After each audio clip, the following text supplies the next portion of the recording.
2024 ମସିହାରେ ବାଲେଶ୍ୱର ଗ୍ରାମ୍ୟ ବ୍ୟାଙ୍କରେ ଜଣେ ବ୍ୟକ୍ତି ଯାହାର ନାଁ ହେଉଛି ବିଶ୍ୱଜିତ କର ଶ୍ରୀନିକ୍ସ କଲେଜ ପାଖରେ ତାଙ୍କ ଘର ବାଲେଶ୍ୱର ଟାଉନରେ ସେ ତାଙ୍କର ସୁନାକୁ ବନ୍ଧା ରଖି 4,48,000 ଟଙ୍କା ଗୋଲ୍ଡ ଲୋନ୍ ନେଇଥିଲେ।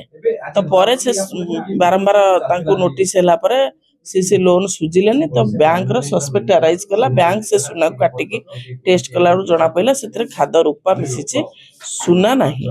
ତେଣୁ ସେ ସେଥିପାଇଁ ଆମର 30/1/2026 ଟାଉନ ଥାନାରେ ଗୋଟେ କେସ୍ ଦେଇଛନ୍ତି।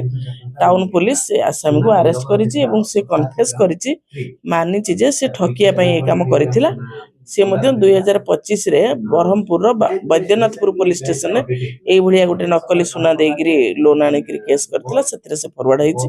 ତେଣୁ ସେ ଆସାମୀ ଯେ ଆପଣ ଆମ ପାଖରେ ଅଛି ଏବଂ ଆମେ ତାକୁ ଗିରଫ କରିଛୁ, କୋର୍ଟ ଚାଲାଣ କରିବୁ ଏବଂ ସେଥିରେ ଆଉ କିଏ ସମ୍ପୃକ୍ତ ଅଛନ୍ତି ସେ ବିଷୟରେ ତଦନ୍ତ ଚାଲିଛି। ଆଉ ତଦନ୍ତ ପରେ ଜଣାପଡ଼ିବ। ନାଇଁ, ଏପର୍ଯ୍ୟନ୍ତ ତ କିଛି ଜଣାପଡ଼ିନି, କାରଣ ସେମାନେ ଯେତେବେଳେ ପ୍ରିଲିମିନାରୀ ଷ୍ଟେଜରେ ଦିଅନ୍ତି ତାଙ୍କ ଗହଣାଟା, ସେମାନେ ନେବା ପାଇଁ ଦିଅନ୍ତି, ଫେରେଇ ନେବା ପାଇଁ ସୁନାଟାକୁ ଦିଅନ୍ତି।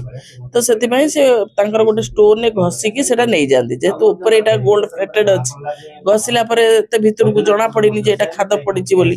ତେଣୁ ବ୍ୟାଙ୍କ ତାକୁ ଗୁଡ୍ ଫେଥରେ ଆକ୍ସେପ୍ଟ କରିଛନ୍ତି। ପରେ ଯେତେବେଳେ ଜଣା ପଡ଼ିଛି ଯେ ନାଇଁ ଏ ଠକିବା ଉଦ୍ଦେଶ୍ୟରେ କରୁଥିଲେ ଆଉ ଏ ନେଇନାହାନ୍ତି ବି, ନେଇଥିଲେ ହୁଏତ ଧରା ପଡ଼ିନଥାନ୍ତା, ରିପେମେଣ୍ଟ କରିଦେଇଥିଲେ, ତ କିଛି କରିନାହାନ୍ତି। ସେଥିପାଇଁ ଖୋଳତାଡ଼ ପରେ ସତଟା ସାମ୍ନାକୁ ଆସିଛି।